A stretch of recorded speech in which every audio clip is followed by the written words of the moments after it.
बहुत शुक्रिया। और नाज़रीन आप अपने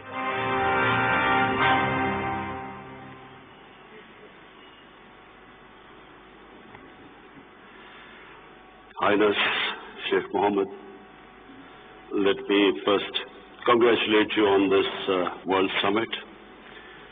I'm so pleased that in the Muslim world also we've started summits like this where ideas are exchanged, intellectual activities promoted. So I want to congratulate you first of all. And then before I start my vision of governance in Pakistan, I just want to inform the audience here what was an international sportsman, a cricketer, how did he end up in politics? And then how did he become a prime minister? So I think it'll be interesting for you because then you will understand what I intend to do with Pakistan. You see, I grew up in Pakistan. I'm the first generation of Pakistanis. When Pakistan in the 60s was considered the fastest growing country in Asia. It was actually a model of development for the developing world. I just met Sheikh Mohammed today and he again reminded me that Emirates Airline was helped by Pakistan Airlines in the 70s. So Pakistan was a country with optimism, hope.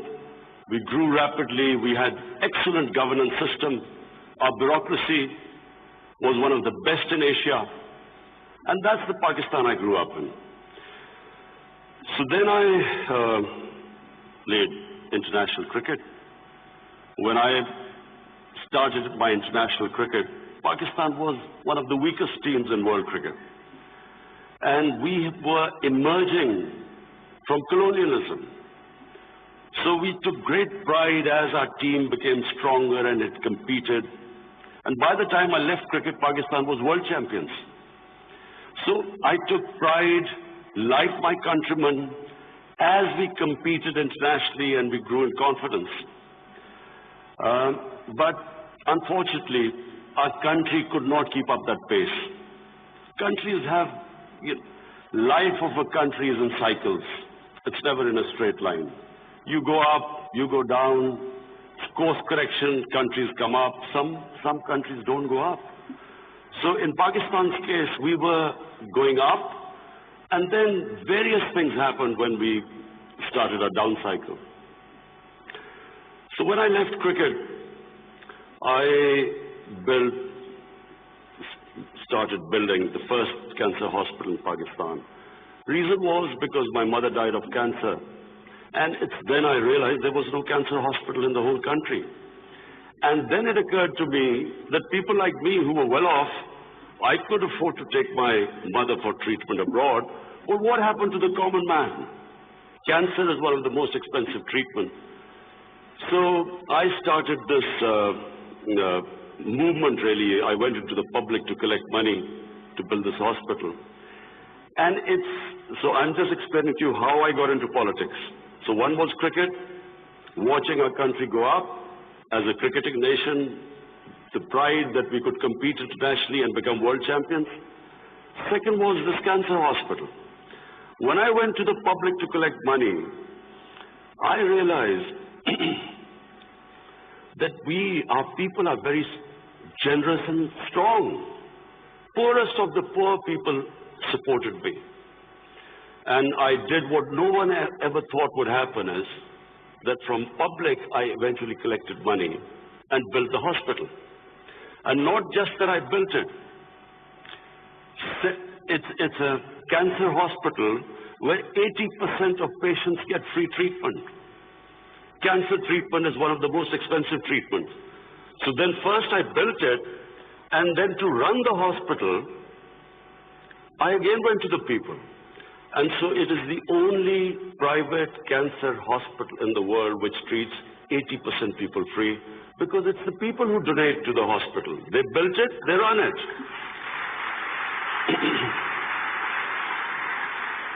So I kept thinking Why is it that people are so generous to build a hospital and run it, but why don't they pay taxes? We were a country, and then I discovered we're a country which is amongst the top 5 countries in giving charitable donations. But at the same time, we are right at the bottom in giving taxes. And the reason was that people did not trust the government. They thought that their taxes were wasted by the government. It was spent on the lavish lifestyle of the ruling elite. So why would people pay taxes? And of course, then the levels of corruption, because corruption is basically stealing taxpayers' money. But there was a third reason why I ended up in politics. And that was, I watched, first of all, I used to play professional cricket in England, so half my year was in England and half in Pakistan. And I saw how a developed country, how the institutions work, why they went ahead, how the governments were accountable, how there was meritocracy, and above all, how there was human development, the money spent on human beings. So I could compare what was going on in Western countries, and then I could see what was happening in our own country. But then I also saw other countries develop, and one of them was UAE. I used to play cricket in UAE from 1980 onwards, and I saw UAE kept developing. And then afterwards we saw China develop. So the common thing in all countries that have gone ahead is governance. And governance has 2 aspects. One is a government has to be accountable. The more accountable a government, the more clean a government, the more successful it is. And secondly, again I repeat, is meritocracy. The better the system of getting the best talent to the top, the better the country. Let me just give you a sporting example. Australia is the most successful cricketing country in cricket history of over 200 years. Because Australia has the best system of bringing its talent up. Pakistan, in my opinion, and I'm not prejudiced, I understand cricket better than probably everyone in this hall. Pakistan has the greatest talent. Of all the countries I've played, I've never seen as much talent as in Pakistan. But we do not have a system of bringing that talent up. So what's the point of having great talent if you do not have a system of meritocracy which brings the talent up? And that's in every field. In the 60s, the reason Pakistan went up, because our civil service exam was the toughest. It was the most, all the young people wanted to go into Pakistan civil service.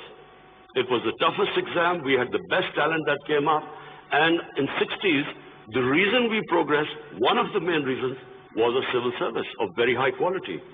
And gradually, as our system of merit went down, so did the country. So, I wanted Pakistan to go up. And as I said, I saw UAE going up. The way each year you came, it changed. It got better and better. And similarly, and of course the greatest example is China. For me, the thing about China which is just remarkable, no nation in the history of mankind has done what China has achieved. In 30 years, they have brought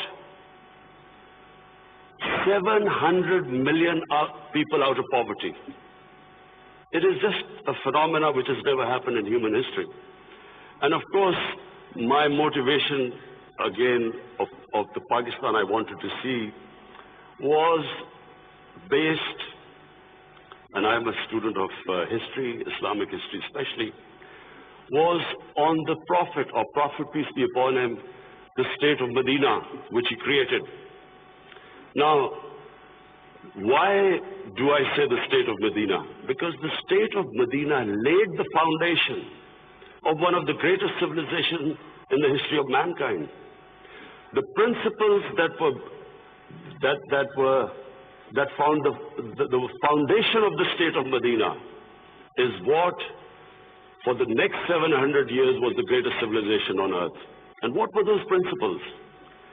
The state of Medina was founded on incredible principles of justice and humanity. It was the first time a welfare state was made. A state that took responsibility of the weak, what China has done right now. That was the state of Medina, where first time a state took responsible for its poor, its weak, its orphans, its widows. In the state of Medina, the first time pensions were created. Old people were also. It was a humane state. And secondly, there was justice, rule of law. These were the two main things. And the third thing, the Prophet of Islam, peace be upon him, made seeking knowledge a sacred duty. The word was that even if you have to go to China to seek knowledge, you must. Those days going to China meant not coming back. So the emphasis on seeking knowledge. For the next 700 years, all top scientists were Muslims. And that was the state of Medina. It laid that foundation. And then the way minorities, other religious people were treated. The Prophet signed famous, the Misak-e-Medina. There's still a letter in St. Catherine's Church which was signed with the Christians, that your places of worship will be, till the end of time, they will be protected by Muslims. Secondly, that no forcible conversions would be in Islam. Thirdly, the Prophet's last sermon, it is a charter of human rights. It's about how human beings are equal. So, it was a humane state created, rule of law, emphasis on education, that led to the growth of Muslim civilization. So this is, in Pakistan, we want the same basis of our state. The rise of what I believe, the way our country will rise, it will go back to those principles. We must, number one, have rule of law, everyone equal before the law. State must be accountable. We must have a welfare state where the state must take responsibility of its poor people. Half our population is on the poverty line or just above, and about 25% are below the poverty line. The state must take responsibility. All policies of the state must be, like in China, how do we lift the people from the bottom? And the most important thing is that we must, in Pakistan, start a reform program. Reforms are painful, but it is essential if we have to get out of our current problems. So, first of all, I joined politics in '96. From '96 to 2013, there was a very small party. Most of the time it was one step up and 3 steps down. The first election I contested, we were wiped out. Second election, 5 years later contested, we had only 1 seat. Third election we boycotted, and most of the time people made fun of me, thought we would never make it, because I'm an outsider. I wasn't from the political class. But one big lesson from sports which I learned, you only lose when you give up. So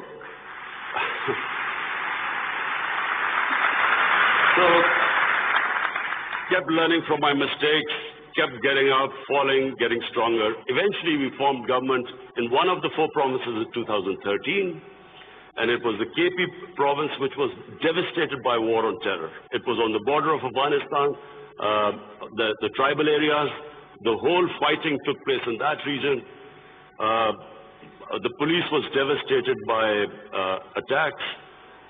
We had 70% of industry closed, and KP has a reputation that they only give you 1 chance. Each government comes once, it's ousted the next time. So we came in a coalition government and we started our reform programs. First of all, we started spending money on human development, health and education. Secondly, we did, first time in Pakistan history, no party had done before. We started spending money on climate change.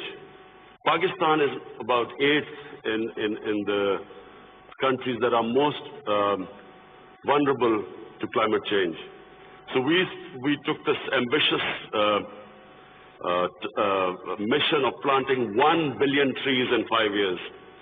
And then we reformed the police, depoliticized our police, depoliticized our bureaucracy, and then started tourism. Because KP has a lot of tourist sites.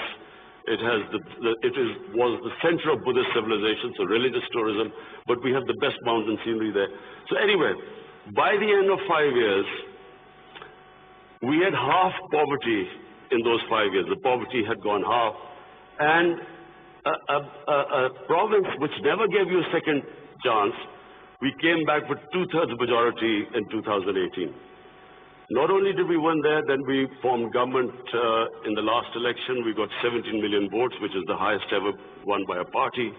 And so now we have our reform agenda.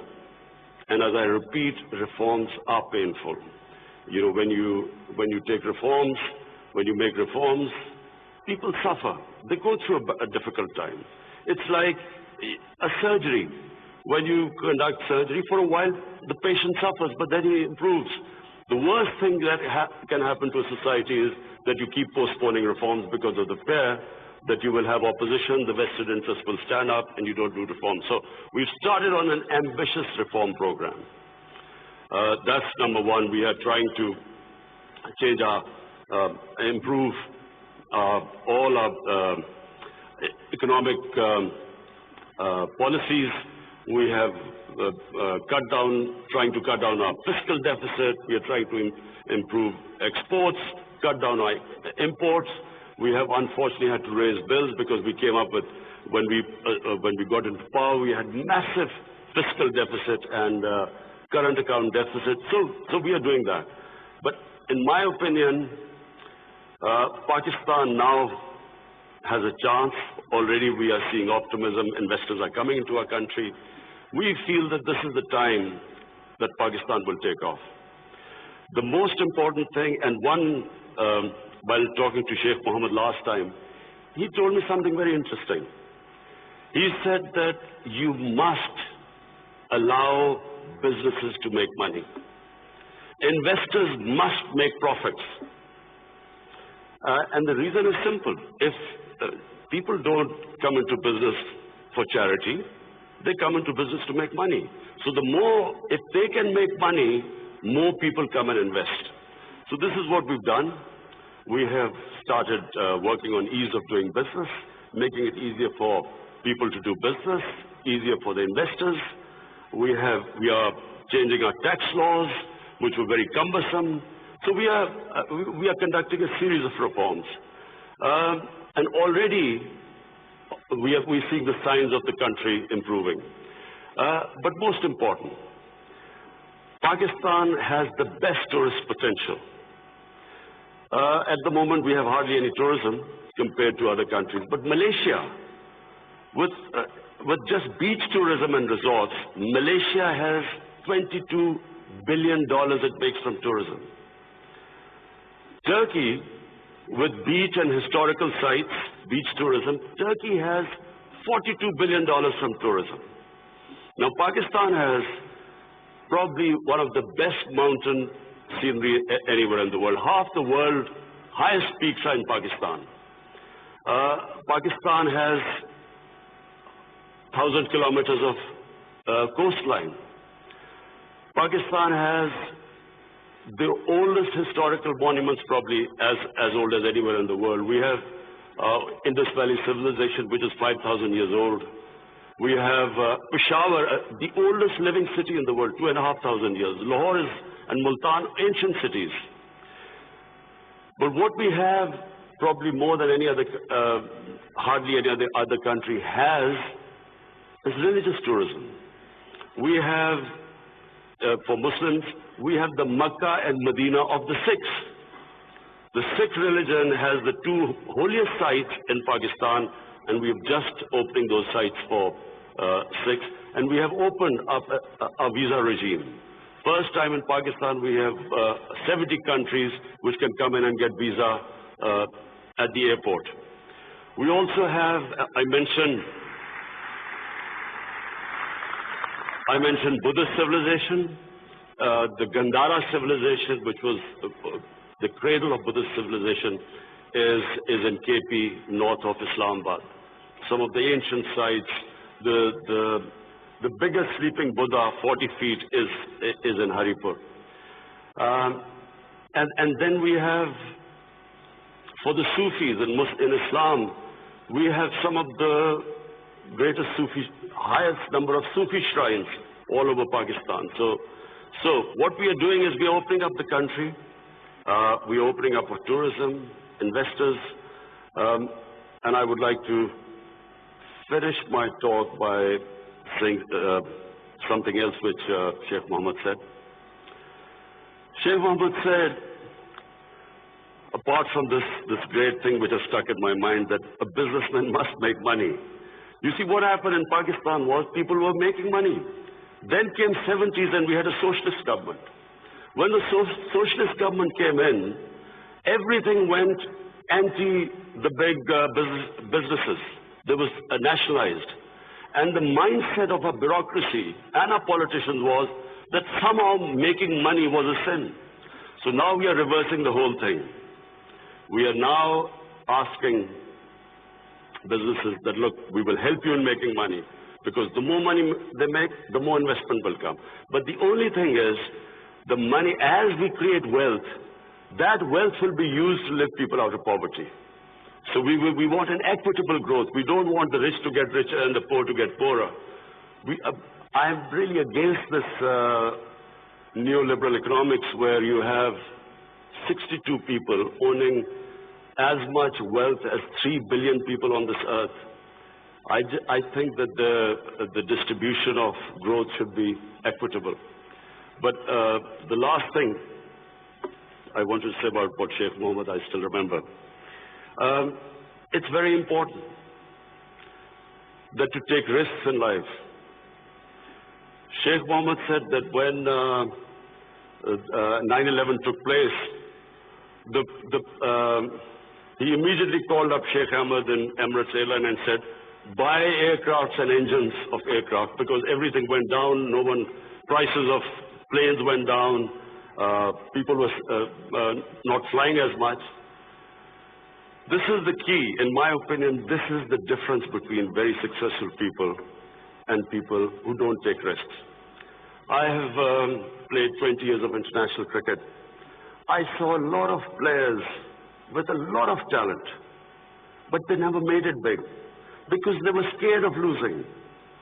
They would not take risks. Players with less talent, but that ability to take risks, chances, they also had bad times. But eventually, the ones who took more chances and risks were the ones who made it big. This is the time, my last word is to the investors. This is the time to come to Pakistan when it is just going on the upswing. This is the time to invest in the country. And don't miss the boat. Thank you.